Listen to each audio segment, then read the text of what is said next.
আজ শেখ হাসিনার বিরুদ্ধে রায়দান, ঢাকা জুড়ে কমপ্লিট শাটডাউন কর্মসূচি। কমপ্লিট শাটডাউন কর্মসূচি ঘোষণা আওয়ামী লীগের। আজ আর কিছুক্ষণের মধ্যে রায়দান। কমপ্লিট শাটডাউন প্রসঙ্গে বার্তা দিয়েছেন শেখ হাসিনা।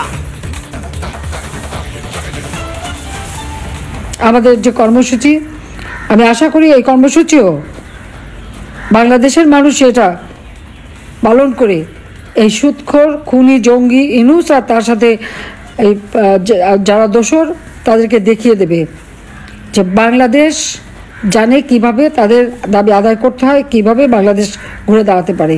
আজকে আমি জানি আমার বিরুদ্ধে মামলা দিয়েছে। আপনারা জানেন যে সেই কোর্টে চিফ প্রসিকিউটর আমার বিরুদ্ধে যে সমস্ত অভিযোগ এনেছে তা সবই তো মিথ্যা। তবে এই কোর্টটাও তো অবৈধ, কারণ 1973 সালে পার্লামেন্টে আইন পাশ করে যুদ্ধ অপরাধীদের বিচারের জন্য এটা করা হয়েছিল।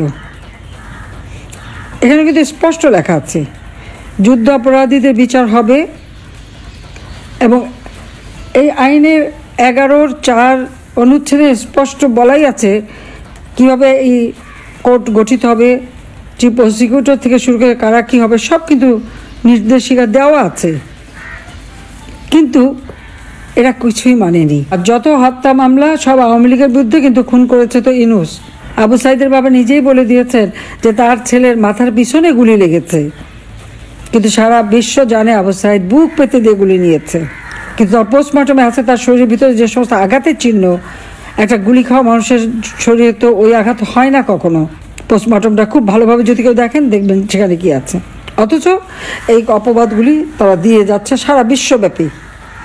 মানবতা বিরোধী নাকি কাজ করেছে। আমি যেখানে 10 লক্ষ রোহিঙ্গাকে স্থান দিলাম, তারা নির্যাতিত ছিল, 71 সালের কথা মনে করেই তাদেরকে আমি এখানে স্থান দিলাম।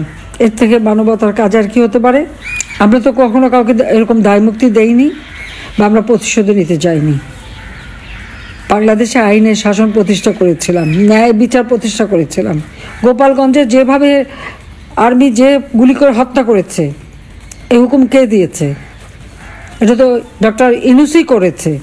আর যারা নির্যাতিত তাদের বিরুদ্ধে মামলা, নির্যাতনকারীরা তারা হিরো, জুলাই হিরো।